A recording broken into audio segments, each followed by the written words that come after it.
Testing, testing.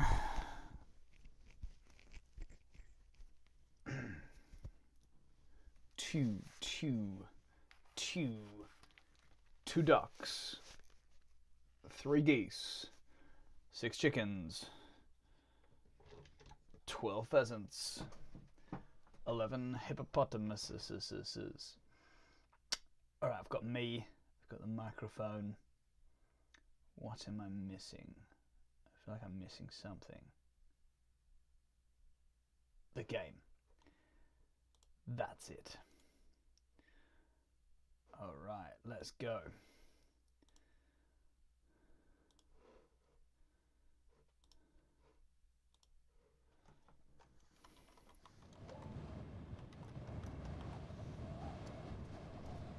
Alright.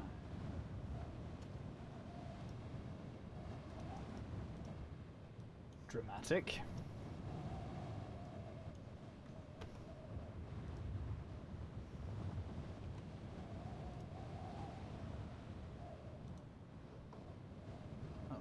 No.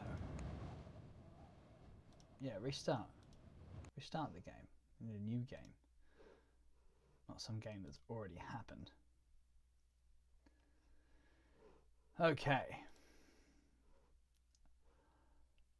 London, 1872. Oh, I have my pineapple glass, as promised.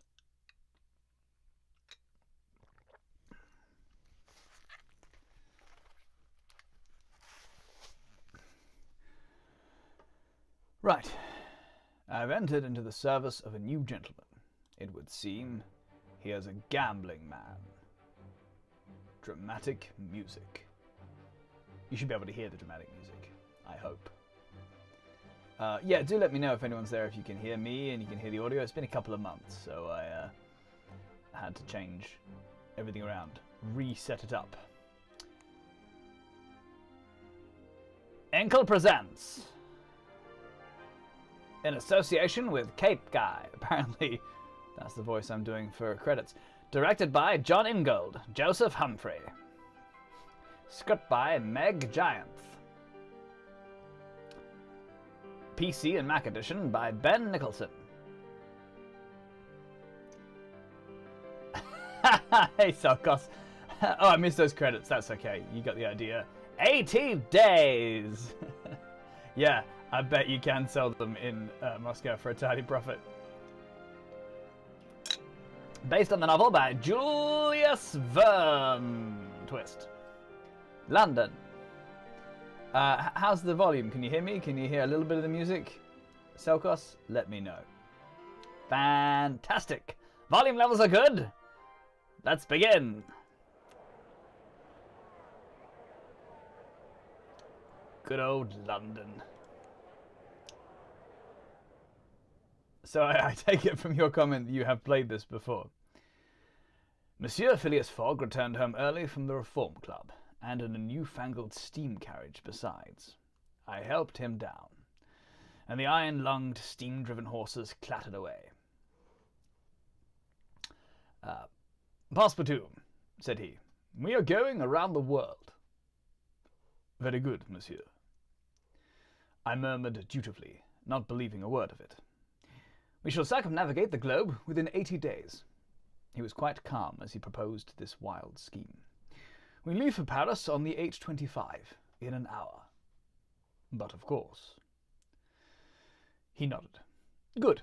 Pack an altimeter and my evening jacket. There is not a moment to waste. You, Passepartout, now have funds. Your character is now dependable. And it says it in yellow, so it must be important. New routes discovered. Quickly, Passepartout, collect our things, and we will be off. All right, what shall we pack? There was just a moment to seize anything further that I thought might be useful for our long trip. I actually have packed a bit lately, both helping my partner and also for myself, and if there's one thing I always make sure I have, it's a wax cylinder. Inscribed with marks describing a recording of a symphony, valuable in Vienna, Paris, and Copenhagen. European shipping timetable, A slender volume listing all shipping routes within Europe. Routes for ships in Europe will be visible on the globe. That seems helpful. Pocket altimeter. Part of the air traveler set. Air sickness is psychological. Playing cards. A deck of 52 playing cards suitable for a whist drive or two. Of interest to humorous, stalwart, official and soldier types. And an evening jacket. A well-fitting, neatly tailored Savile Row evening jacket. Priceless. Okay. Did he tell me to... He told me to pack an Ultima, didn't he? European shipping timetable? Can I fit that as well? Oh, I can't fit the evening jacket and the wool shirts. I guess I'll leave the shipping timetable at home then. It's very important to have the Englishman's wardrobe set. I guess. I've played this a little bit. I don't really understand what the clothes do. But anyway. I can fit playing cards as well, though. So, off we go.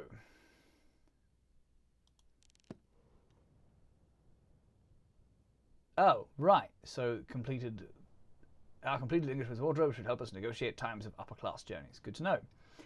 Let's depart, then. To Paris on the Amphitrite Express. Embark. 8 p.m. Amphitrite Express to Paris. Departing now. The guard's van has space for one suitcase, which is fine because we only have one, and it promises to be a bearable option. Let's do it. Ooh, I like his head. The horse's head. That's fantastic. Alright. The mechanical horses raced past Piccadilly Circus and Pall Mall faster than a team of thoroughbreds. Even so, the whistle of the 8:25 was blowing as we pulled up to Charing Cross Station. We raced along the concourse and threw ourselves aboard. No, I would definitely get tickets. I'm not even going to ask people what they think about that because I'm getting tickets. We have no tickets, I exclaimed. That does not signify, Monsieur Fogg remarked over his shoulder as he hurried toward the platform. We must not miss this train. But I dashed to the ticket booth. This is basically my life, getting the ferry. Judging that there was a moment to spare. Elbowing aside a few ladies and gentlemen, who were ambling about as though this were Brighton Pier, not a busy train station. 2 singles to Paris, I demanded breathlessly. The guard raised his pen with agonizing slowness. Leaving tomorrow? He intoned. Leaving immediately! I insisted. And hurry! The whistle of the train shrieked once more. I drummed my fingers on the counter. Hurry up! The guard nodded, his neck bones all but creaking from the movement. Other customers muttered behind me, cursing my continental rudeness, no doubt. Oh, I'm a continental breakfast. That's right, I forgot he's French. Oh, well, he's not French, apparently, in this version. Or he has a very odd French accent. I pushed the money to him impatiently, but the guard pretended not to notice until the tickets were perfectly calligraphied. Then he counted the bills one by one. The final whistle blew, long and slow and damning. The 8:25 train was pulling away. I leapt wildly for the guardrail and hauled myself aboard, one-handed, tickets clutched in the other fist.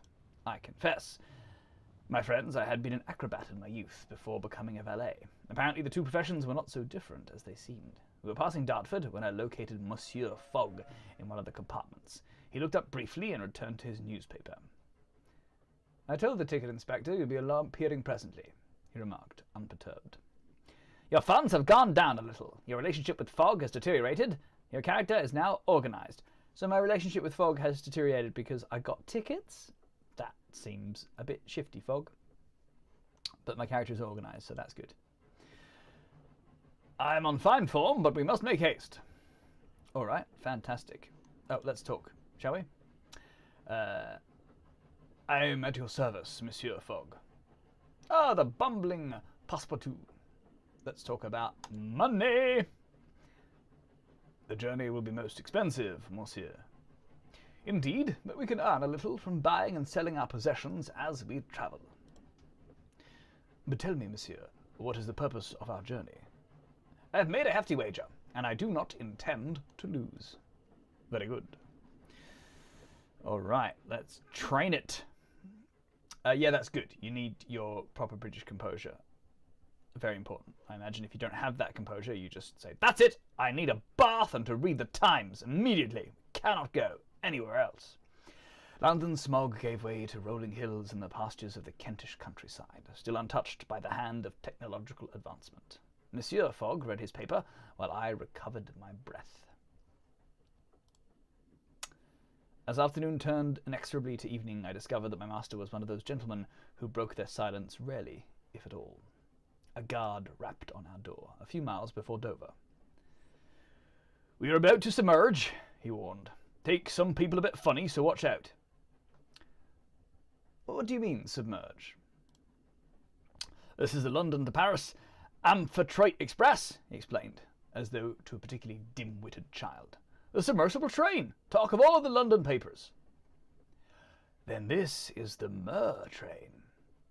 He made a face. "Bloody journalists and their silly names," he muttered. "Every inch of her has been examined and stamped with the artifice seal. This is the world's only bathyscope locomotive."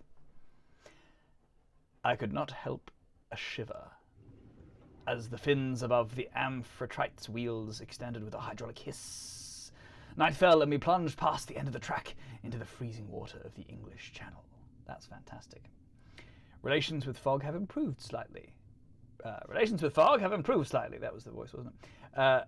I guess because I asked questions. I don't know why. The important thing is that we're underwater. And it's only day 2. Hello, 2 other viewers, whoever you are.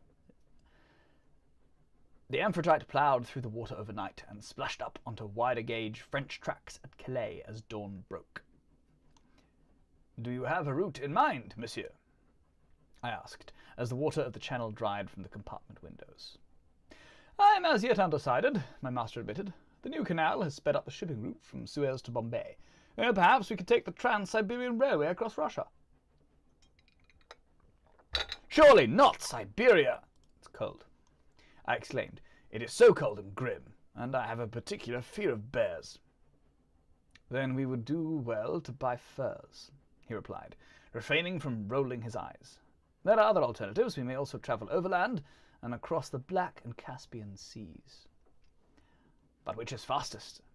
"I believe," said he, "that is what we shall put to the test." Parbleu! I scarcely knew what to think. We arrived at Gare du Nord just after 1 o'clock. Automata. Yay, automata! Sorry, I just love automata a lot. Automaton porters lifted our luggage and then our persons onto the platform with long, delicately filigreed iron arms. Paris, city of my heart! I was home, but not to stay. New routes have been discovered. From Suez to Jeddah. Ooh, Aden, if within a distant Aden. Bombay! This game will probably remind me that my geography is not fantastic. What the hell's this? Oh, that's a long train route, is it? That we know about. Okay. Some of our possessions should be quite valuable here. Okay, well, if our possessions are valuable here, I suppose I should sell something. Sell.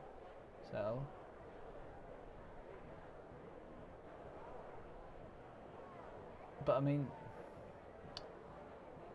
this gives me a benefit thing for having these. But then, I don't know. I don't really care about that. I'd rather have things to trade and sell and stuff. So I'm gonna sell them. Sell them.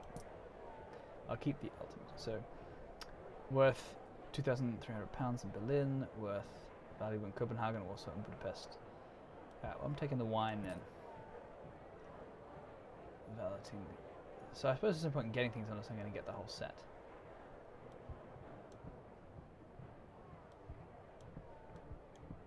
Can I fit that there? Yes. Alright, done. Can I buy an extra suitcase? £10. Don't know how to do that, so let's pretend that I can't. I guess I've got to spend the night in a hotel. We'll pass the night here. We took a hotel for the night. We'll be comfortable here. Monsieur Fogg remarked, but travelling overnight will often be more efficient. Where possible. You cannot travel where it is not possible, certainly, he replied. Still, the surrounds of the Hotel Ritz were most enjoyable. The entire room was made of Ritz crackers. The clock is ticking, Passepartout. We must decide our next steps quickly. All right, well, let's explore. Till the bank opens, at least. New routes discovered. Right. We had a few hours to spare. I asked Monsieur Fogg if I might enjoy my city before we had to leave. Indeed. And should you learn anything of note, be sure to relay it. I nodded and headed into town. The talk on the streets was of one thing only. An enormous, elegant oval stadium, constructed upon the green fields of Champ de Mars, and containing the technological marvels, art, amusement parks, and milling crowds of the World's Fair of 1872. I ventured inside the grand illuminated pavilions of the Exposition. I went west toward the airship hangar, past a booth with a husband and wife pair selling panoramic hot air balloon rides to eager tourists. The hangar was crowded with airships and flying vehicles of all shapes and sizes, attended by sharp-eyed crews from all over the world, and my eye was immediately caught by the... those of you who are watching, Selkos and anyone else, what was my eye caught by? Choose your adventure, or choose your eye-catching. African-made rigid metal balloon, gilded Egyptian Ifrit-class airship, metal-clad four-propeller Savarkar Atmotic, the bulky coal-gas-powered Ottoman Gaik, or the twin-bladed Peruvian Gyrocopter. I'm going to sip on my pineapple and wait for the lag to catch up, in case any of you want to choose what I'm going to look at. I should probably play some waiting music of some kind. I don't know the Jeopardy waiting music. I'm starting to learn it, as Cat occasionally watches Jeopardy. Gyrocopters it is. I would have gone with Peruvian gyro or gyrocopter as well. And that makes me hungry. It makes me want a gyro or a gyro or however you say it. The twin-bladed Peruvian gyrocopter, which looked tiny and flimsy in comparison with the airships surrounding it. Thank you, Selkos. They say the Incas invented the first gyrocopter, boasted the dark-haired pilot, pushing up her goggles to give me a wink. As their heirs, we Peruvians have made some few improvements. It seemed extremely unlikely that the Incas had done any such thing, but I did not see the use in starting an argument. Perhaps one day soon, Monsieur Fogg and I would find ourselves flying in such a craft. I returned to the exposition centre, my thoughts turning with clouds and engine rotors. Avenues sprawled in every direction between the inviting illuminated pavilions of the exposition. An artificer was replacing an arc light, which had burned out. She first disconnected the strange machine powering the light. It had a spinning iron wheel which was wound around with a series of armature coils. Both women so far. Rosie the artificer would be proud. What is that device? Artificer, I asked politely, my eye straying to the copper lily pin which proclaimed her profession. It's a bleeding nuisance is what it is. Oh, Yorkshire. Oh, you can't... No, that's West Country. I can't read and I can't write, but I can drive a tractor. Yeah. I've forgotten Yorkshire, which is funny because I just did that in something. Black pudding's very black today, mother. It's a bleeding nuisance is what it is, the artificer grumbled in a thick Yorkshire accent. These gram machines are finicky beasts. Is that so? Oh, yes, and the bleeding Yablokov candles only last 2 hours. I've got more Liverpudlian now. Not like I have anything better to do, eh? I retreated hastily, not at all in terror of her irate tone. Merely aware there were delights and wonders aplenty, well away from annoyed Yorkshire-bred artificers. I took a stroll down the Avenue of Nations, lined with buildings in the styles of the nations of the world and manned by foreign delegates in national dress, although the newly formed German Empire was a conspicuous absentee. Ooh, prophetic. In the city it had so recently conquered.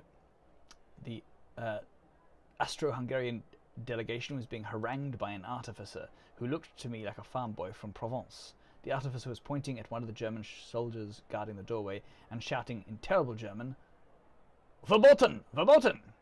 I peered at the soldier, who was sporting a rather fine moustache and a gleaming uniform so spotless it looked almost polished. Merde! With a start, I realized he was no man at all, but rather an automaton, with an enamel-painted uniform and pewter face. The artificer cursed. These Austro-Hungarians have brought their automata soldiers to Paris, even though war machines are expressly forbidden by the Guild. Who knows what danger they might represent? My feet were tiring, and the hour was growing late. I returned to Monsieur Fogg, who was eating a meal of plain boiled beef à la Anglaise. "Did you enjoy the exposition?" my master inquired diffidently. And I nodded.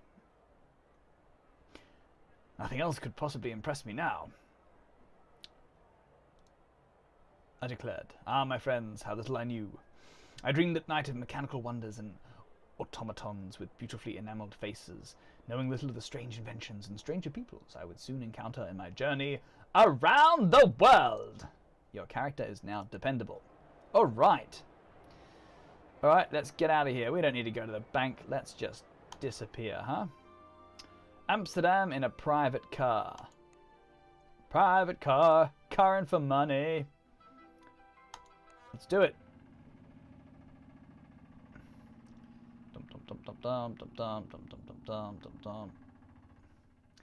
We found a member of the Coachmakers Guild to carry us to Amsterdam. She loaded the case onto the back, stoked the boiler, and took off at high speed along the coastal road, swerving around each corner with considerable skill and, I think, a touch of showmanship.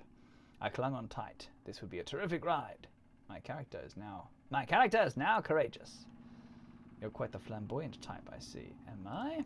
Let's talk. Oh. Greetings, driver. I cannot drive well if you're talking to me. Amsterdam. I'm very interested in Amsterdam. I bet you are. My friend had a friend who worked aboard the Fijor from Amsterdam to Christiania. Can we go to Berlin? Query Elaine Gerard about this route. Is there a route from Amsterdam to Berlin? Absolutely. Berlin can be reached from Amsterdam by private car, but the journey is a tiring one. What about Berlin to Munich? I don't know, but listen, Munich is doing very well these days, I hear. Goodbye! That was a weird conversation. Okay, so where to next? Once or twice the metal-rimmed wheels lifted the chassis clear from the road on one side, only to bump down after a chuff and puff more of the engine. We were jolted around like so much tree as the wind whipped through our hair. A ghastly state of affairs. The Polish inventor, Bozek, who had first attached a perfectly decent locomotive engine underneath a flimsy wooden crate, had a lot to answer for. Such cars were growing in popularity, starting from their use in farmsteads and extending up through the classes. Thank you for the lecture. It was said the King of Sweden now drove one, though presumably only to show solidarity with the beleaguered potato farmers. As we rattled along... no, I'm going to attend to Monsieur Fogg.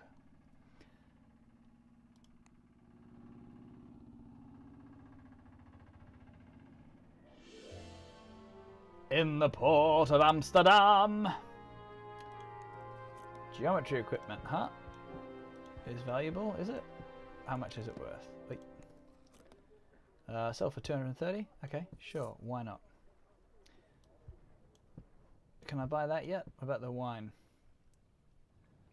£2,300. Do I need this? Nah. I'm gonna sell it. And I'm gonna buy... Oh, Rembrandt. Munich, huh? Buy for... Yeah, why not? Done.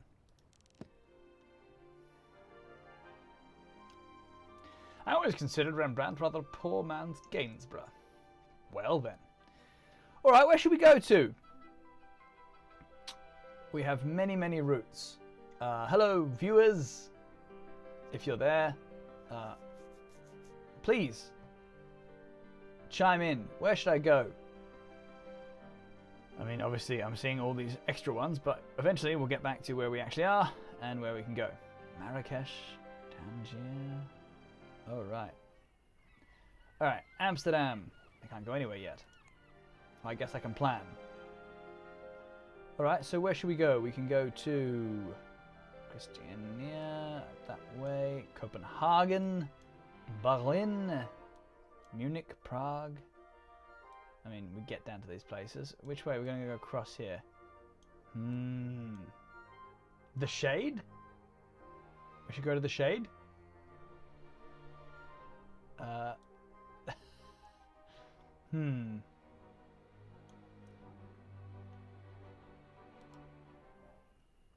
Now, where was that thing was valuable in? Well, let's spend a night in the hotel. Though the people of Amsterdam move about its canal side streets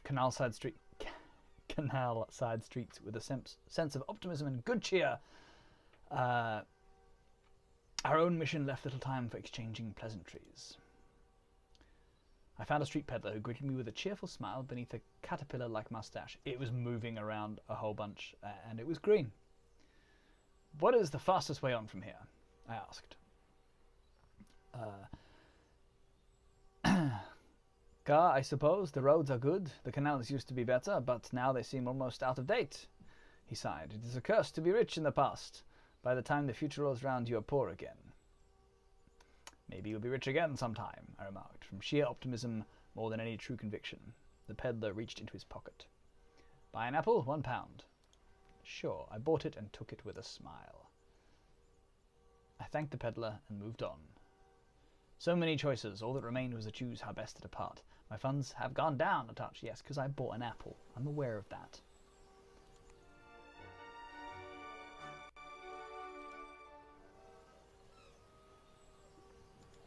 Now, was it this that was valuable in somewhere?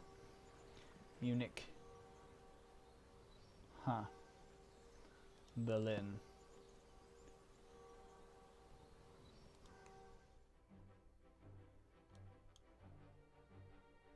Departs tomorrow.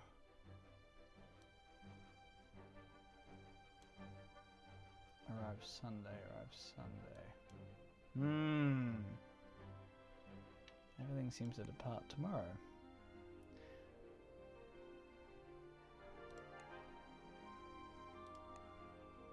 But I want to go now. Alright, let's negotiate. Sure, why not? Yeah. And grease their palms and off we go. To Fiorejor. Our route north was to be by hydrofoil, a modern contraption invented, so I had heard, by a mad Italian contessa by the name of Orsini. I bounded aboard. Hello! Keen to try the thing out for myself, Monsieur Fogg waved to the pilot to start the engine. The ship roared into life and then rose up 2 feet into the air above the surface of the waves. Greetings, Monsieur Crows. We can talk if you must, but I am piloting. I need to know about Christiania. I have nothing to say. Okay. What about Copenhagen? I don't know. Now tell me, if I could, I would live out here on the water. Okay. That's not really a question or a sentence. Sure, how nice. The freedom, Passepartout, the endless water. Hardly seems important. Yeah, you're not really very helpful, are you? I think you're out of luck there. I have to go. Well, I'm so glad I talked to him. He was very, very helpful. Really, just fantastic conversationalist. The ride was rather thrilling, rather like the carousel at a fairground. We bumped and ricocheted along the waves. I shouted for joy, and I think my master was pleased for me, though he expressed no such sentiment for himself.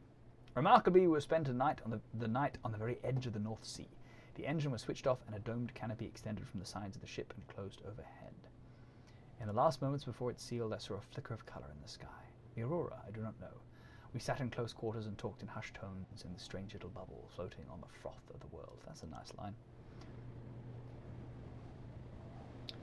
So this is going down because things are hard. Alright, so I will shape his mustache, and thus he will feel better. The next day was much shorter, and we cruised into the harbour. You'll find the place empty, our pilot remarked. I warn you. Why is that? I demanded. Last time I saw it was empty, that's all I know. Empty? But where are all the people? We disembarked onto the shore, and the man turned about and was lost from sight. An empty city, after all, offers no passengers. Huh. Okay. Gone to an empty city. That's an interesting start.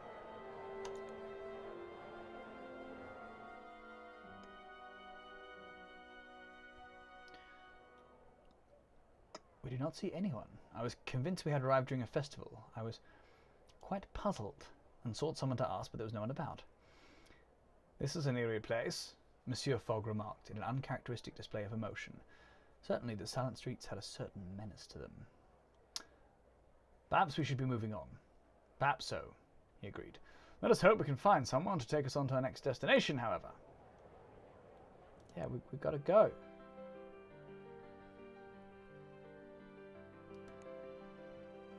Tomorrow at 7 a.m. to Tromsø. Alright, let's do it. Let's do it.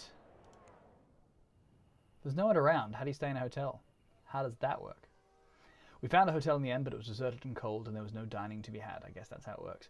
Monsieur Fogg seemed quite unruffled. We'll leave money on the counter, he declared, and perhaps a note that their service could be improved. The stars came out over the empty city. It was cold, but very beautiful indeed. Alright. Let's get out of here, huh?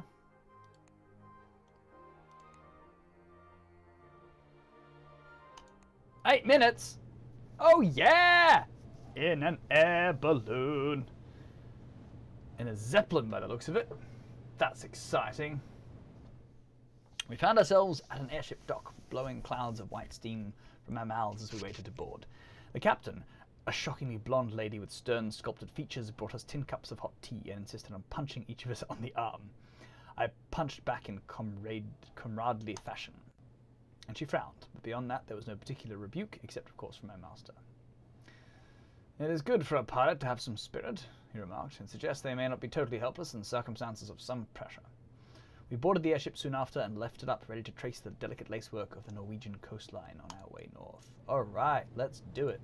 I better attend to Fogg, as he seemed out of sorts. I confessed to a certain bafflement as to my master's intentions with this particular leg of our journey. Perhaps we were to circumnavigate from north to south and back. I asked him his thoughts, but received no insight. "We are making good time," he replied simply. "These early days we must hold our course." "But what is our course?" I demanded. Towards evening, the airship descended towards a small fishing town, nestled between two dramatic slopes. It was, I think, the smallest place I had ever seen.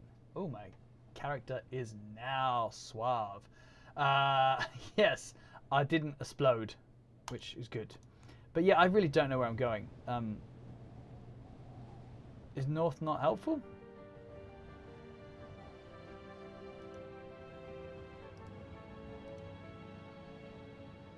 Oh, hotel. Alright. Tromsø by night was no more endearing, and it was substantially colder. I did little but wander in a state of some isolation until I stumbled upon a bar in which several fishermen and women were playing chess matches. It was hardly fine entertainment, but it passed the early part of the night. But I won a few matches, which at least let me feel I had achieved some part of my cultural duties as a traveller. I'm gonna sell that lost Rembrandt.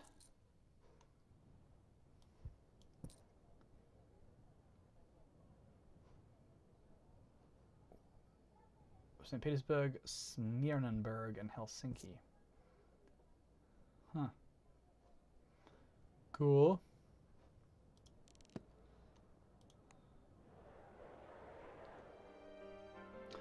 Yeah, I guess I can go north? Is that a thing? I don't know how this works. You've only go around the world, so I guess you don't have to go that way. You can go this way, somehow. That's the thing. We'll go the coldest way possible. As cold as possible.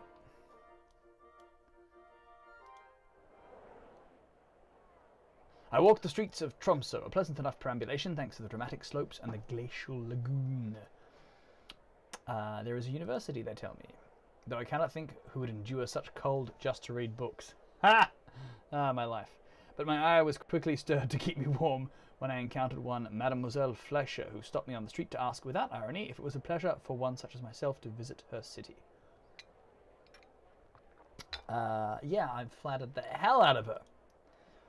But my gallantry was quickly put to the test by her next remark. You are the ambassador we have been promised, she continued. From the Paris of the Europe to this, the Paris of the North. We have been promised a liaison between our cities for many years now. Who else would you be? Tromsø is the second capital of Norway, you know. I played the part impeccably, bowing low and asking if she could provide me with a suitable tour. She took my arm and we swept through the streets of the city. There were perhaps 11 of them, before settling to an enjoyable glass of aquavit and a slice of brunost by the shore of the ice-cold lake. The Mademoiselle's eyes drifted northwards. Have you ever wondered about the top of the world? She asked. You are an adventuress, mademoiselle. She laughed. No, I'm not. I'm an empty-headed fool. But sometimes I wonder what might be hidden up there. Do you know? We talked for a while of frozen wastes. Would you brave the cold for books? Yes, you would. As did I. Here's to books and braving cold. Only 7 days into this journey of ours, and I fear I'm making promises I cannot keep. Let's get out of here, huh? I want to go to Smeernenberg. Departs tomorrow? Alright. Yes, pass the night here. Maybe you'll feel a little better. With what remained of the day, I attended to Monsieur Fogg. Yes. Good. He needs some attending, ensuring he was comfortable. Relations have improved. Alright, let's go north. A puma hunting balloon? Yeah! High winds and cold weather. This promises to be a bothersome experience, much like this weekend here on the island. That is a fantastic looking balloon, though. I have arranged transport for us, Monsieur Fogg said, cool as a cucumber. But monsieur, that is my job, I exclaimed. Are you displeased with my work? I think you may be somewhat surprised by our next destination, he reported. He shuffled his newspaper. We are going north. He took a sip of tea. Very north. I held my tongue and waited. My master was in a strange mood, and I found myself intrigued. Smeerenberg, he said, showing me the location marked on his almanac. It was indeed very north, perhaps even very, very north. And then Monsieur Fogg looked up at me, a gleam in his eyes. Sometimes, Passepartout, he said slowly, the best way to untie a knot is not to untie it at all. Sometimes one must simply slice through it. I dare not ask. I fancied he had looked into the long northern night, and the night had looked back into him. Thus we departed on a puma hunting balloon on an expedition to Smeerenberg. Alright, I guess we're going to Smeerenberg. But first we're going to play some cards.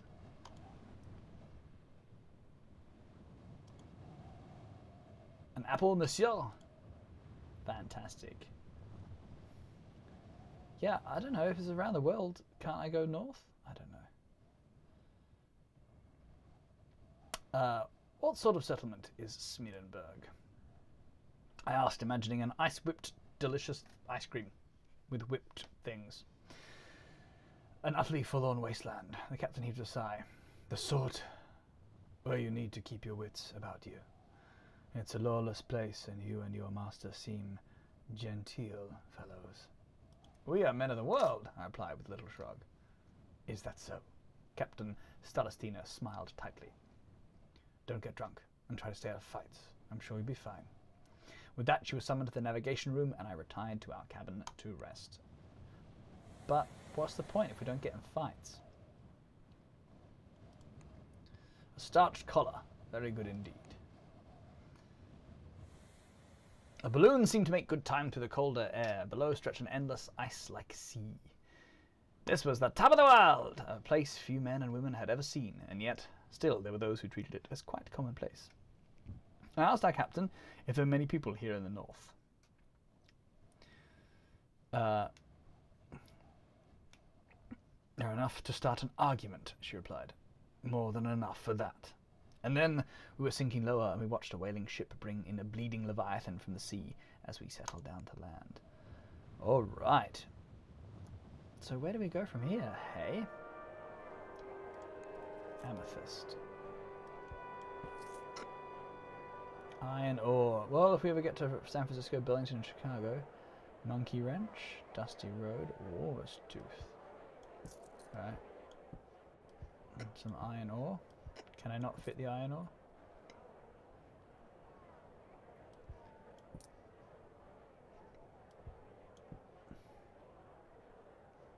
Alright.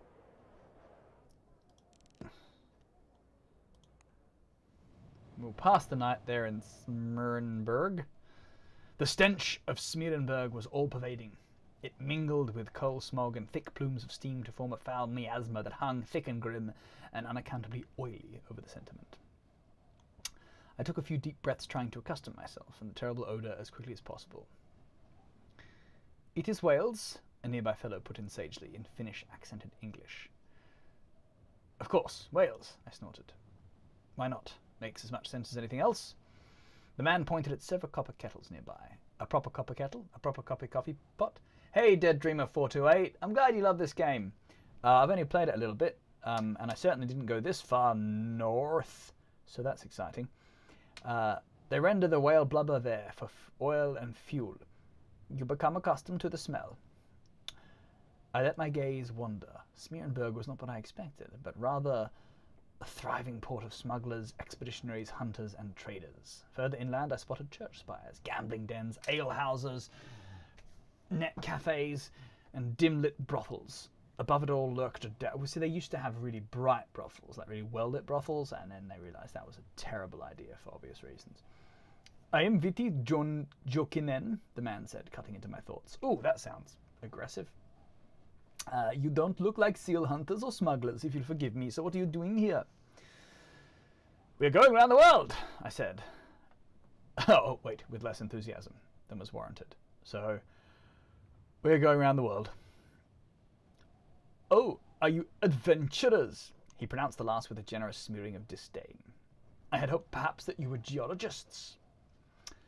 I showed him the lump of iron ore we had purchased, and he laughed. "If one lump of rock makes you a geologist, then I'm a man of the world, having been in Smeerenburg for the last 4 years. So what is your purpose here?" He smiled and pointed to his collar where a copper lily pin gleamed metallic against his furs. "I am an artificer." I introduced myself and my master politely. It was never a good idea to cross an artificer.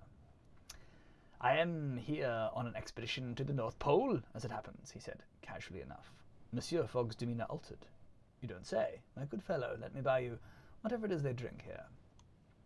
I waited to see Monsieur Jonigan's response, but a moment later, both he and my master were gone, down the street and plotting like rogues. I should explore too. I was masterless in a cold city.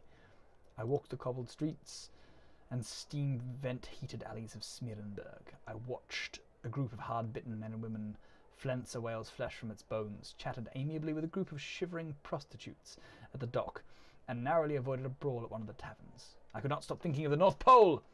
It was a dream, a myth, as much as any real place.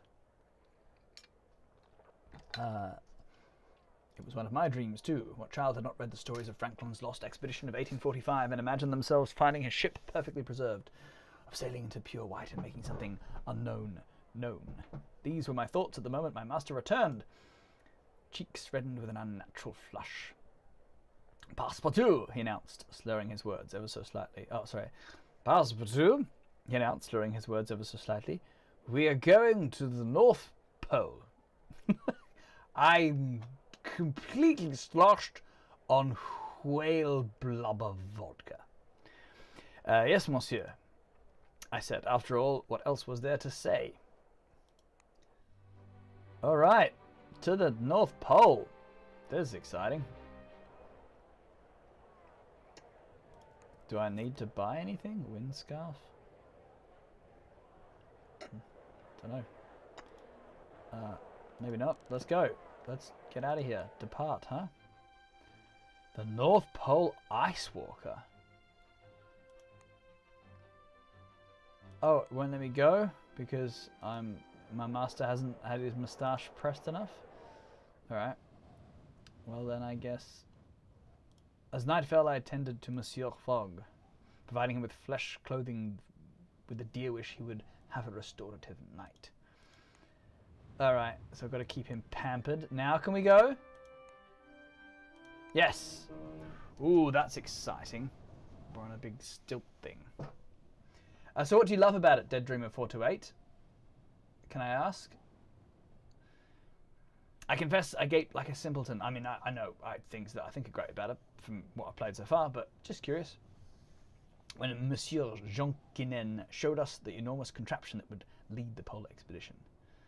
We call it the Ice Walker, he said, patting one of the enormous metal skis attached to the machine's underside. More of an ice skier, am I right? Or an ice slider, no?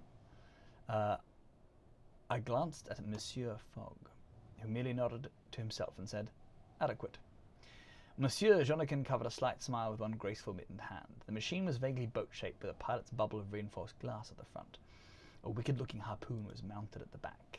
Above a vast hatch with no clear purpose I could discern, perhaps an airship hangar door. The hull itself resembled that of a cotch used by the Puma people for Arctic hunting, rounded lines, an additional layer of flush skin planking, a protective false keel. Who designed this marvel? I asked absently, still absorbed in studying the angles and curves of the machine. She is the result of 3 years' work and hundreds of artificers' ingenuity and sweat, Monsieur Jonquin said, unable to keep pride from his voice. Is this the Guild's first polar expedition? I could see him consider lying, but he discarded the impulse. No, even this expedition is quite secret. Why keep it that way? Surely it is obvious! His laugh sounded rough. Ha ha! Ah! Almost unamused. The Guild is far too pompous to let the public know of its failures. Monsieur Fogg cleared his throat behind me. Let us go aboard, Passepartout. No, not fevered. Eager. It was unsettling to see him like this. I was so used to his mask of cool indifference to the triumphs and disasters that had beset us. We haven't really had many disasters or triumphs yet, but still. Relations with Fogg have strengthened. Okay, let's do this.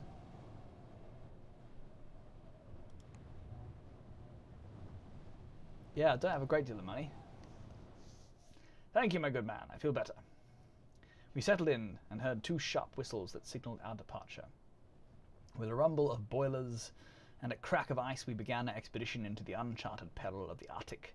I could not help but wonder whether we would get attacked by a polar bear. Find the North Pole at long last and perhaps make history. I turned the whale oil lamps down low and climbed into bed, but it was a long time before I fell into sleep. Wow, this is I really went for the hard journey, didn't I? Alright.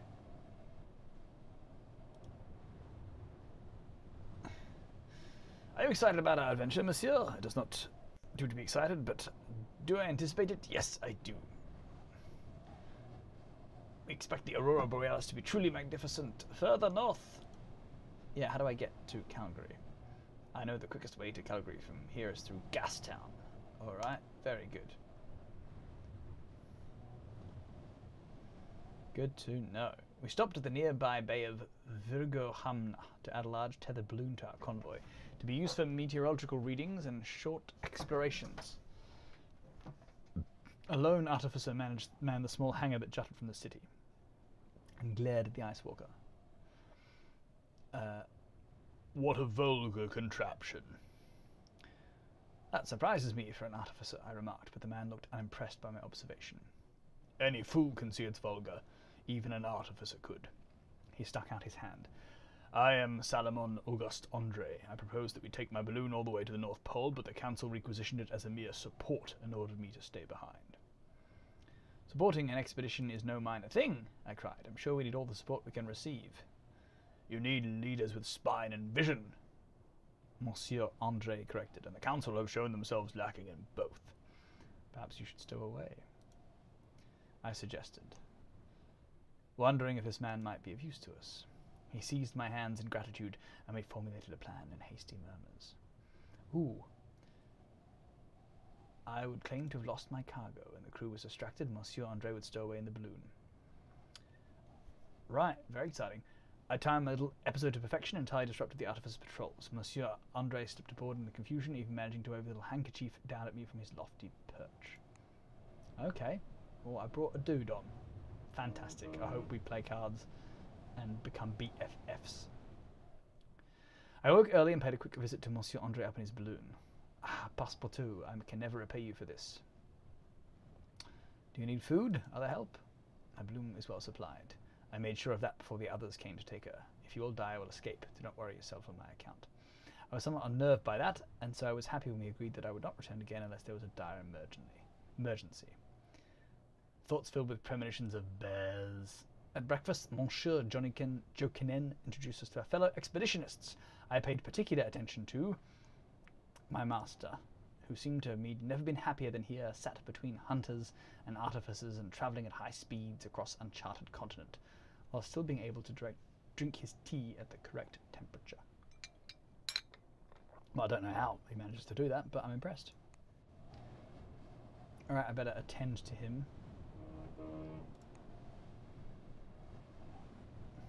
Otherwise we're going to get stuck.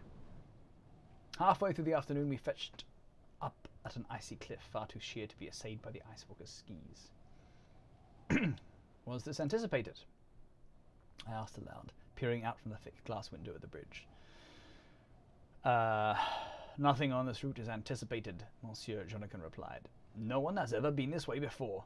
With that he pulled a lever of gleaming wood. We lurched down with a mechanical hiss, and the engines hummed at a higher pitch. I kept my face to the glass. What was he going to do? Out the window I saw the mechanical skis bend and articulate, forming themselves into sharp claws which dug into the pack ice. We scuttled up the ice face. This is fantastic. We went and got some ice cream. Yay! I should do that as well, but it's too far away. Next time, Monsieur Jonican put in jovially, buckle up! I was in the end grateful for the artificer's foresight in designing such a contraption. It did seem like quite a jolly adventure. I bet it did. Wow, this is slow going.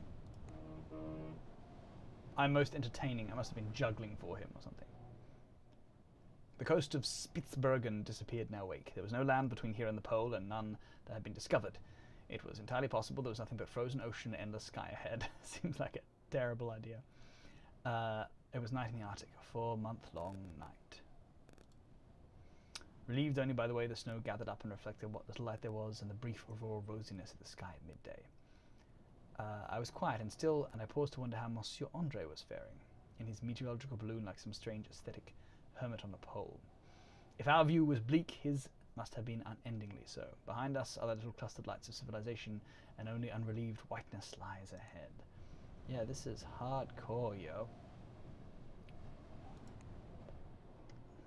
Do you feel comfortable? I mean, I don't imagine you would. I was heating Monsieur Fogg's shaving water to a precise degree when I heard a long trumpet blast and the sound of many boots thumping on the corridor. I abandoned my preparations and went to look, ignoring my master's remonstrative sigh. It could be an emergency. I followed the sounds of boots to a brightly lit room at the very aft of the ship. Monsieur Mazinki was shouting commands to his group of Poma hunters, but paused to toss a glare in my direction. Aha! What are you doing here, civilian? What is going on? I demanded. Monsieur Mazenki glanced at a panel of furiously blinking lights. It is too late! He pushed me aside and sealed the bulkhead behind me with a grunt. A moment later, the floor beneath my feet began to hum. What is happening? I asked plaintively without much hope of reply. Out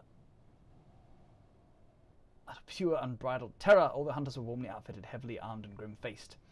The hum reached a crescendo, and there was a stomach-churning wrench as the room detached from the ice walker and pitched into the air. It was a gyrocopter masquerading as a ready room. We have left the ice walker behind. What of my master? We'll be back soon, one of the hunters reassured me. Oh, with luck we shall. There she blows. Monsieur Mezinski pointed and elbowed me in the side. Isn't that what you English say when you spot a whale? I am not. We're going to hunt a whale. I goggled at the enormous creature visible against the churning water. That whale? One of Monsieur Mozensky's hunters shouted a phrase in Russian, and there was a scramble. A hunter opened a hatch in the ceiling and clambered up to man the mounted harpoon. Another shouted out the direction and heading of the whale to the pilot. "What can I do to help?" I asked, gathering my courage. "Nothing," Monsieur Mozensky rumbled. "Now shut up and stay out of the way." I could see the pilot trying to steady us in the strong winds, sweat pouring down her face despite the chill. There was the hiss of a harpoon launch, a shout of triumph. Our craft shuddered and swung, the instruments spun wildly. The harpooner had hit home, our kill and them whales. A thick rope cable connected us to our quarry. It thrashed in pain, jerking us along with it as its blood darkened the water. "We did it," I shouted triumphantly. The hunters, if anything, looked grimmer than ever and tightened their buckles. Another harpoon hiss, a roar of pain, and suddenly we're not simply flung, but tumbling through the sky. I braced my feet against the chair legs and put my head between my legs, preparing for a crash landing. Monsieur Mozensky was shouting commands at his team of hunters. A scream penetrated through my haze of dizziness, and I looked up in time to see one of the harpooners miss his grip and fall away.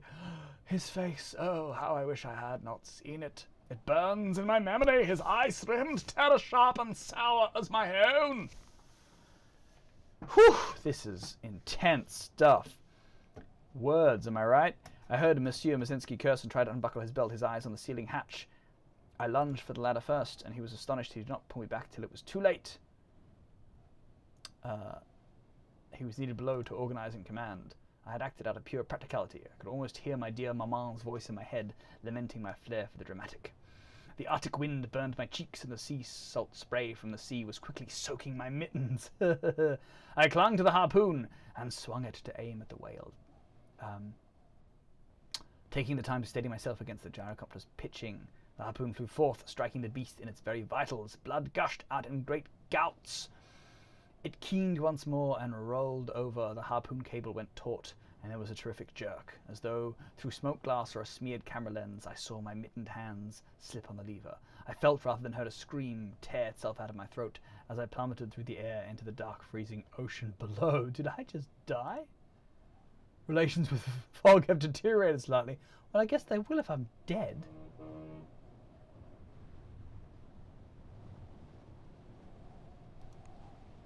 No?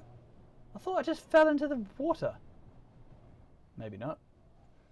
"You goat-faced idiot," Monsieur Mozensky shouted as I blinked my eyes. "I was only going to close the hatch. There was no need to harpoon the beast again." "Ah," I said before casting up my accounts in a nearby basin. "You very nearly killed yourself, is what you did, buddy civilian." His cheeks purpled and puffed out. "Next time, leave the harpooning to the harpooners." "Did we get the whale at least?" "Of course. That was a lucky shot. Don't get any ideas. I still think you're an idiot." I fought the tiredness and looked around. I thought I saw my master's still drawn face, but I was sound asleep before I could even call out. The ice walker I noted was moving once more. All right. No, it looks like I'm still alive. A set of mechanical pincers emerged from the black of the ice water, grabbed up a whale's carcass from the water and pulled into its gaping maw. The artificers told me it would be processed for fuel and our journey north. I did not wish to subject myself to the gruesome sights and sounds that would no doubt ensue, and so took myself off to the kitchens, where I made fast friends with the cook, Monsieur Backer. It's all about food now. Now I want ice cream and pastries.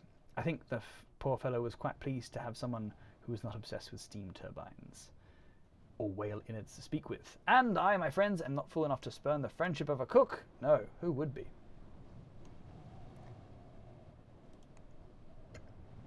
I am diverting. Wow, North Pole journey. It's going to take like the whole time. Monsieur Fogg had managed to find himself a whist partner. It was an arcane talent of his, and one I greatly envied. If only I could find easily contentment, mes amis. The fellow in question was a youth of barely 20, handsome enough in a pallid-eyed sort of mode, and apparently some sort of meteorological prodigy. I wished him joy of partnering with my master, Kinky, and took myself off for a turn about the decks, and later a little drink at the illicit still in the cargo hold. Wow, this is really slow. Not the game, just like this part of the journey. I guess we are going to the North Pole, so that would be slow. There you are, Boss Platoon. Monsieur Jonikin flashed me a bright smile. Would you like to come up in the balloon with me this afternoon? We needed some meteorological readings, but we could make a picnic of it. I agreed fervently. Let's do it. Hoping that Monsieur Andre was well hidden. An hour later, we were climbing the swinging rope ladder up and down. We were a long way up. I could not help but recall my recent terrifying fall from the whale hunter's gyrocopter. I let him help me up, but managed to catch my knee on the edge of his long coat and tumble us together in a heap. I used to be an acrobat, I remarked weakly. I'm sure it is the cold lessening your talents. He laughed as he picked himself up and cast me a look under his lashes. Golmi viti, eh? Surely we know each other that well by now. He excused himself to cast off and set up the instruments. In the meanwhile, I hunted around for Monsieur Andre, finally calling out from him in desperation. He appeared from his ceiling hatch, looking a little wide-eyed. You have to hide! I hissed. Viti Jonathan is aboard. It would be almost a relief to be caught, he sighed mournfully. There's nothing to do but eat and look down at the snow and ice. Perhaps you should write a journal, I shrugged, or sing songs. He slammed the hutch. I'll be fine, he said after a moment's pause. Go keep Jonathan occupied. He slammed the hatch shut.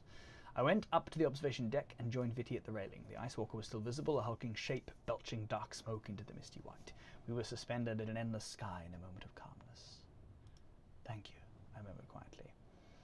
Viti cast me an almost shy smile, and we ducked back down to the warmth from an amiable lunch. Me and Viti are like this. All right. Come on, North Pole, guy in a balloon. Today, the Ice Walker's pilot threw a cloudberry pie at the Chief Navigator's face at lunch. No, this is no euphemism, though I did make a few arch remarks about lovers' quarrels to my dining companions. Alas, apparently the pilot and Chief Navigator are merely friends. Though in this tiny boat of ours, any association grows terribly magnified, I am finding. I kept my head down, and out of art as a business. It was healthier that way. Perhaps all these adventures all over the world were finally knocking some sense into my poor, much-abused head. All right.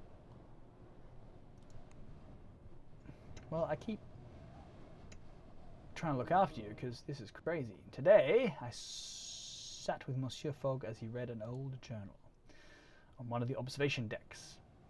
That is not your usual ledger, I remarked, attempting to sound casual. No, it is not. He looked at me for a quiet moment. Backstory, and then away. It was my grandfather's. He was a polar explorer. You admire him? I pretended to be him, captaining my ships of cushions and chairs in the nursery. His voice was careful and dry. My voice is a bit dry.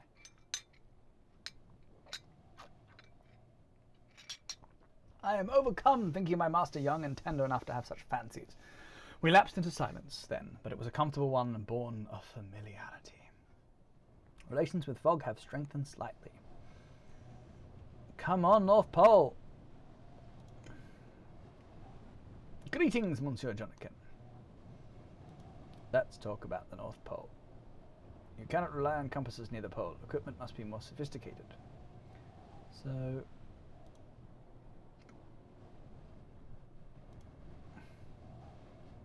Isn't it strangely evolved from us for a strange place?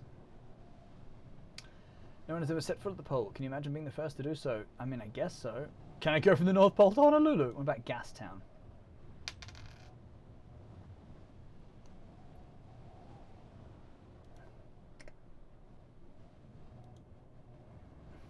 I'm gonna get out of here somewhere.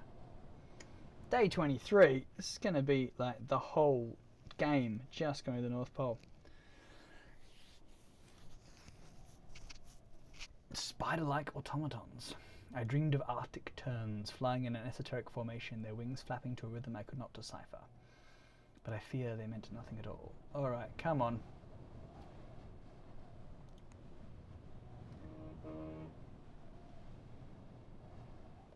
Today, I poked my head into the navigation room just to say hello. The pilot was as usual in the midst of a blazing row with the chief navigator.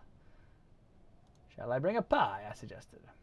The two faced me with matching glowers. North Pole to Gastown route. Oh yeah. Every other Tuesday, I imagine. 2.5 degrees off course again. The chief navigator ground her teeth audibly. This never happens to me. Of course not, the pilot snarled. Because you're perfect, aren't you, Camilla? Are you suggesting some deliberate tampering? I demanded. The pilot shook his head. I'm sure it's just the effect of being close to the pole. Chief Navigator looked ready to rip her throat out. You think I haven't accounted for magnetic interference, you swine, you! I stepped between them, and didn't notice the Chief Navigator throw a punch at the part until too late. I sprawled to the floor, dazed and shaken. As well as I can be in the circumstances, I retorted sharply, wincing. After a flood of apologies, I let her take me back to my cabin. Punched in the face. Fantastic. I could not hope for a better gentleman. I do my best. Disaster has struck. No! So cold. The Ice Walker has been destroyed. Monsieur Fogg is still alive, but only barely. We have little hope of rescue and few supplies. It seems certain we'll die here. Only not yet. There's too much to do. Oh, okay. I don't know, is there? Why is he going to die? I have gained a little warmth in my fingers by putting them into compacted snow. Enough to write. Oh, scones sound great. This is getting intense. On the Ice Walker, nobody knows what happened. Disaster struck in the middle of the night. I wonder if it was, yeah, my guy. But what does it matter why? I could not care less. My only care is how we might go on. What of Vitty Jonikin's fail-safes? They activated, saving us. A series of pneumatic escape tubes that shot us and pieces of equipment. Crates, suitcases, all hurtling as far from the sinking wreck as possible. He had done his best, and I was grateful for that. But Vitty seemed to feel responsible for our situation and has lapsed into dark, brooding silences.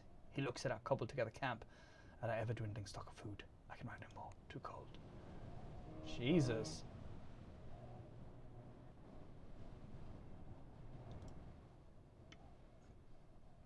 Madame Junot glared into the sky, muttered, "Bugger this," strapped on her snowshoes, and began walking into the wilderness. I could not quite rouse myself to care. She did not look back.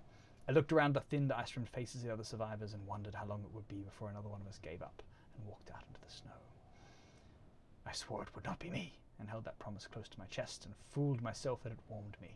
I looked down at my master's too pale and shivering form and tried desperately to think of how I could help him. I saw the downed hot air balloon in the distance and trekked over to it. Monsieur Andre was waiting for me when I drew near. You survived, then?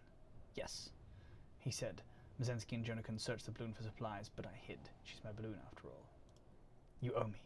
I clenched my fists. I helped you. The artificer handed me a few sealed tins. Don't let the others see. They'll be curious. I very deliberately thanked him, and then thanked him again in my mind as I spooned congealed broth into my master's mouth.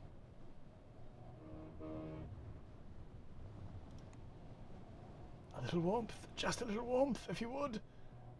Jesus, the sky was ablaze when I woke, spectacular streamers of emerald green and bruised purple and flushed pink. The Aurora Borealis, a nearby artificer whispered in awe. It is magnificent. It seemed to me as though the sky itself was giving us hope, painted in coruscating colours across the horizon. It seemed that the prospect of death makes me sentimental. Monsieur Fogg coughed and attempted to sit up. Passepartout, he asked, where are we? We are in the Arctic, monsieur. I told him, you remember. His wound was terribly inflamed and hot to the touch, and I grew very still. Very afraid. Once more I sought aid to my master. I worked upon the Chief Navigator's guilt for striking me accidentally, a crude, perhaps honourless recourse, but resulted in a thermos of warm, salty broth I rationed out to my master in careful sips. I'm trying. I fear I cannot feel my fingers. Jeez Louise. I no longer truly remember what it is like to be warm. Perhaps I have never truly been so. The memories seem so fragile. They spin away like dust, like snow. There has only ever been this cold that has not enough mercy to numb, wind that howls like a pack of wolves on the hunt. While I still had strength, I was determined to provide succour to Monsieur Fogg. I asked Monsieur Mezensky to help me, and he offered me a thick fur from the Pommel bags. Keep Fogg warm, he said roughly. It will help. Is there nothing else you can do? He cursed and slipped me a bottle of antiseptic. I never gave this to you. He seized my shoulders in a rough embrace. You faced down a pain-maddened wail. This is nothing. You will not die here. I nodded again, out of politeness, and stumbled back to tend to my master. Good gracious, this is rather more strenuous than I had anticipated. I fear this will be my last night. Jesus. I thought of Maman today, her strength as she picked me up and flung me in the air. The surety I had that she would catch me once more. I wonder what she would do, tossed out into this stark and barren landscape. Would she grind her fists into her eyes to stop the tears? Would she conjure up sunlight with her bare hands? Maman, if by some strange and wild chance you should come to read this, do not weep for your son. I have seen so much, I have done so much. I cannot bring myself to regret even this. Think of me with love as I am thinking of you now in this endless Arctic night. We had some alcohol in our possession. I brought out the Chateau Dracum and offered him a slug. The liquid trickled between his cracked lips and made him cough darkly, but seemed to bring a little colour to his cheeks. For a moment he squeezed my arm, then his strength ebbed once more. Jeez Louise. Can I go somewhere?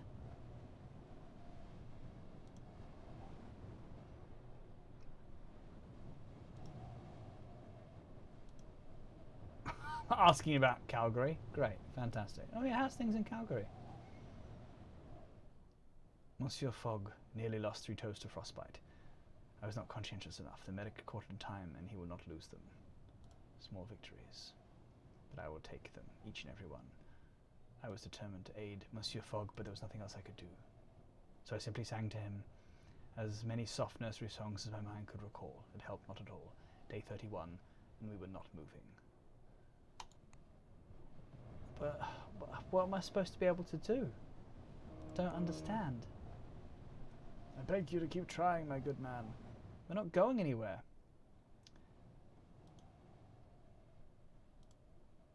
His lucid moments only underscore the wrongness of his delirium.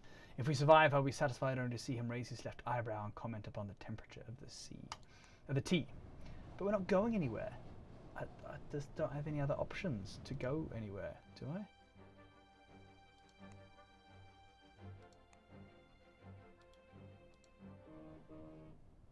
There is a strange black streak across the horizon. An airship! An airship! But I do not believe them. I cannot. A collective hallucination from people driven beyond hope, beyond reason, beyond bearing. I do not truly believe until I see Madame Euro standing on the deck. Need a ride? She shouts, her voice familiar and mocking, and I turn to Monsieur Fogg and smile. We are saved. Oh, thank God. I thought we were going to die on the ice.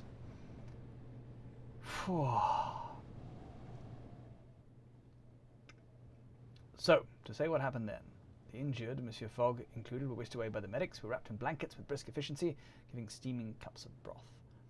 Madame Junot stood with an older man in a blue samkigati and reindeer fur coat, their silhouettes framed by observation windows. How did you find this airship? I asked. The man made a disgusted sound. If Raja had done her duty correctly, you would not be here. Duty? What duty? I looked between them, feeling a deep sense of unease. I was supposed to make sure the expedition did not make it to the North Pole. Madame Junot responded evenly, fingering her copper lily brooch. I adjusted the instruments to push us off course. Oh my God, it was sabotage! But I had nothing to do with the wreck. Why would you betray the artificers? She looked uncomfortable. I have other allegiances that come first, to my people and my family. All of which is moot. The man interjected. You have failed resoundingly. I could not let them die out there. And I applaud that decision, madame. Passepartout, she stiffened. This is my father, Ivor Juni Sami, representative of a council of circumpolar northern peoples. We have arrived. Arrived where? I asked, but she merely pointed. A city rose up out of the pale mist, an alchemical dream of glass and copper and bone.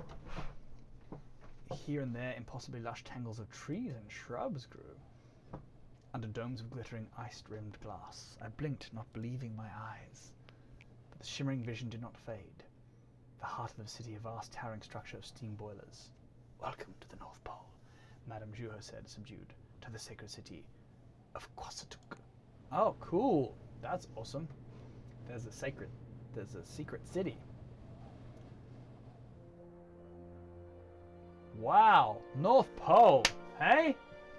Whew, made it in an hour and 15 minutes. Yeah, we'll pass the night here. This, then, is the North Pole.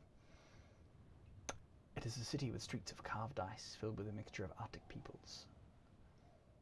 Too many colours and creeds to count. Never before had I seen a place that disregarded the national so completely, as though here in the north the distinctions of longitude did not, in fact, exist. We disembarked in a hobbling procession led by Monsieur Junot. People watched us as we passed, suspicion and fear in their faces. I smiled and nodded assiduously, hoping to reassure. Soon enough, a few enterprising Nanette children slipped their parents' grips and walked alongside us, chattering. It is not personal. Madame Junot put a hand on my elbow. You are the first outsiders to set foot here since the city's founding. A privilege, I answered. You mean you are thankful to be alive? Well, you are quite right. I had to beg my father to let you come. Your father is an important man, then. He is, she replied neutrally enough, although her already brisk pace quickened. Secret City! It was not a conversation that she wished to prolong. What will happen to us? Madame Junot's expression was unreadable. We'll tend to the injured and let you rest. Tomorrow, most likely you'll be called to the council. For judgment? I asked half-jokingly. At least that's what I told myself. She only set her mouth into a thin line and led us silently to a low-roof tent, then beat us to death with a carved walrus tusk. No. Then polished antlers no doubt hastily cleared for our arrival. At least we were alive. Okay. North Pole, huh? I claimed a bed heaped with furs and blankets, and after being chased from Monsieur Fogg's bedside by a sharp-tongued doctor, I began to scour the city for some means of onward transport. But there were no roads, no rails, no airship docks. This was a place happy to be disconnected. Food was grown in heated chambers and waste was compacted, then sunk through holes in the ice. Surely our long journey would not end here as citizens of a strange new place. I went to Madame Junot for aid. I was not the only one to have this idea. She was in the midst of a heated argument with the chief navigator. I hung back a moment to listen. I thought we were colleagues, friends, the chief navigator stormed. You interfered with my instruments. I had a compelling reason, Madame Junot replied shortly. I found my shoulders hunching defensively. What reason? I demanded. What was your mission in amongst the artificers like that? It was not to murder you. The world is not so simple. I will not let you cast me as a villain. Then what are you? I am... The rage dissipated, leaving her face empty and ravaged. I am trying to live my life the best I can in the circumstances I was born into. You see how strange those circumstances are, hiding up here like thieves in an attic. I understand. I looked away, lost in memories of my own. There are things we choose, but not everything, not all the time. Sometimes each choice is a sacrifice, and all you can decide is what to lose. I pulled her into an impulsive embrace. She sobbed once, harsh and terrible, before scrubbing her hands of her face and fleeing wordlessly into the night. All right. How are we going to get out of here? The council met against the towering steam boilers in the heart of the city, both literal and figurative.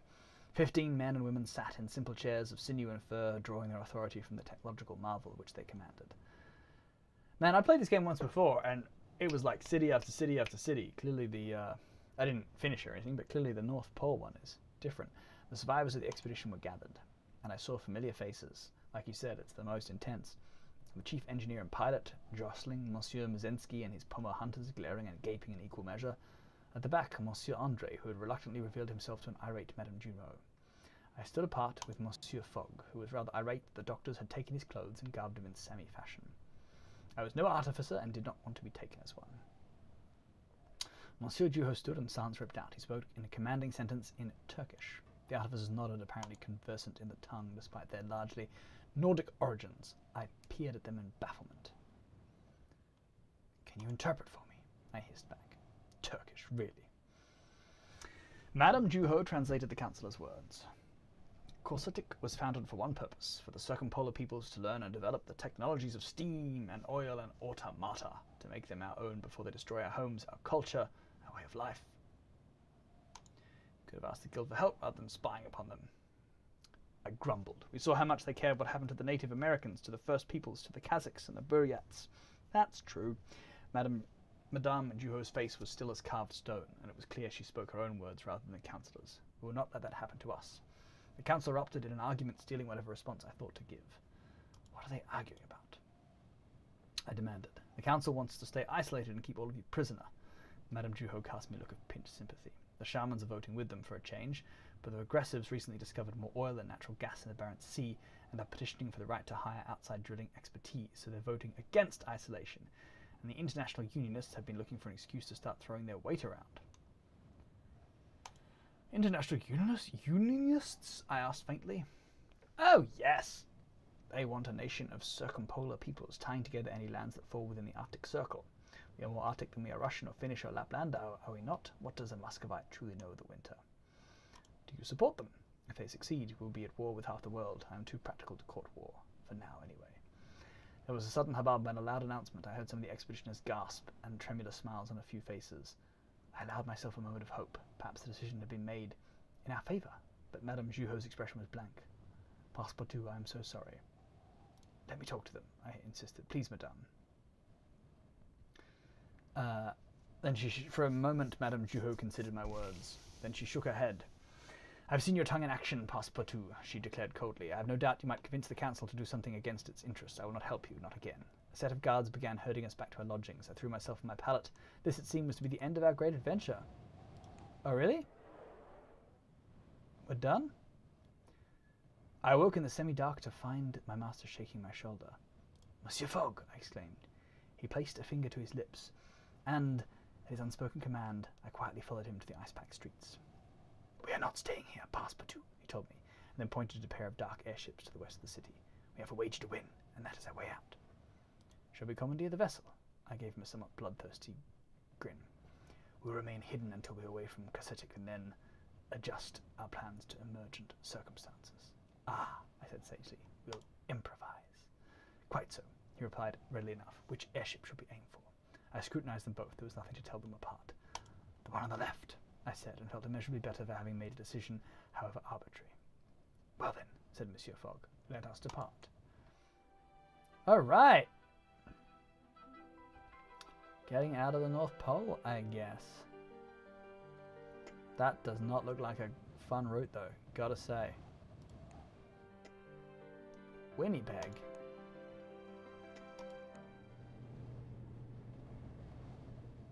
Monsieur Fogg and I devised a simple plan to sneak aboard the airship.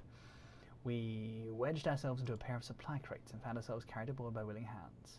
Once inside, I found us both a warm if cramped hiding place near the boiler rooms. I breathed a sigh of relief as we felt the airship loose its tethers into the skies. Travelling once more!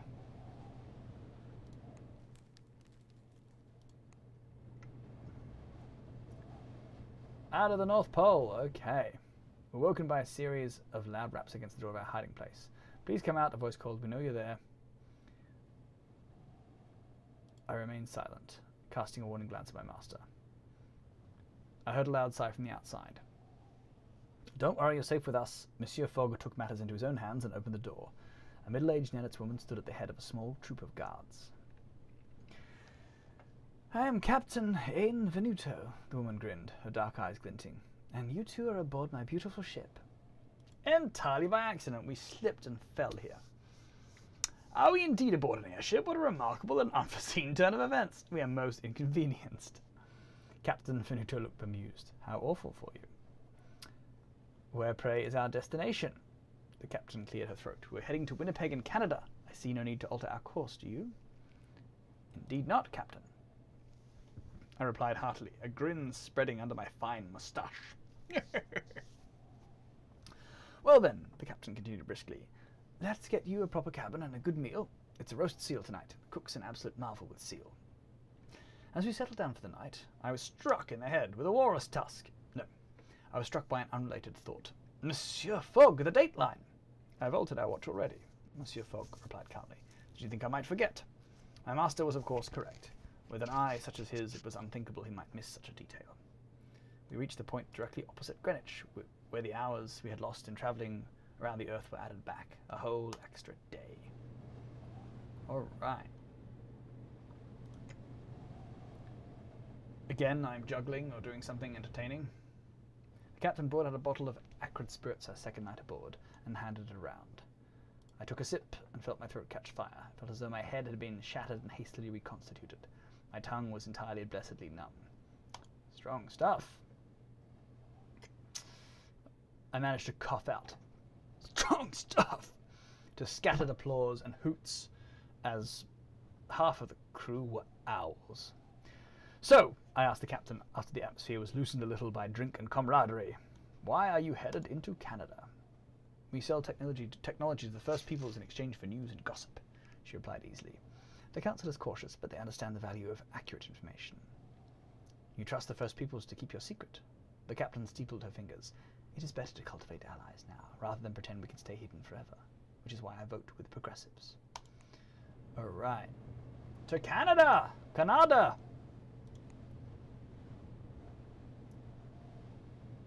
Thank you, my good man. I feel better. The outline of the coast of Hudson Bay loomed grey and barren through the observation windows. We are here already, I exclaimed. One of the navigators preened. Our ships are the fastest in the air, he boasted, cracking his knuckles. Not that the rest of the world knows anything of it. We tethered smoothly and disembarked onto sweet, blessed land. Good luck, Passepartout, Captain Venuto called in parting. Well, we didn't die in the North Pole. That's nice.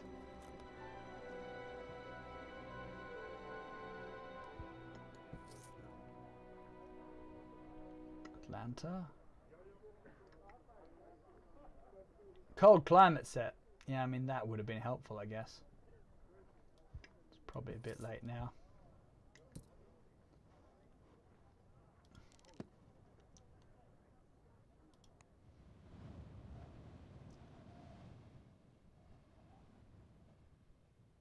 It all began? It all began when my master and I turned a street corner in Winnipeg and found ourselves directly in the path of a galloping horse with no rider to control it. Alright, how do you save it? Last saved in Winnipeg in day 41. Okay. Alright, I think we're going to leave it in Winnipeg. Phew! Intense. Didn't die in the North Pole. Thanks, Selkost, Dead Dreamer, down for joining me. I might keep playing this and keep streaming it. Why not? At some point. But I'm going to go have some late dinner and, yes, continue on with the evening. I was going to say, you know, there's the dogs, because there's only the dog. There's no anyone else. You're most welcome. That's quite hard. That North Pole is intense. Very different from going in the other direction from what little I played of it. Wow. Cool. You're welcome. Yeah, I'll see you all. I'm going to stream again soon. Probably, if not tomorrow, then the night after. Whether this or something new, we shall see. See you all next time. Wave again. Always wave. All right.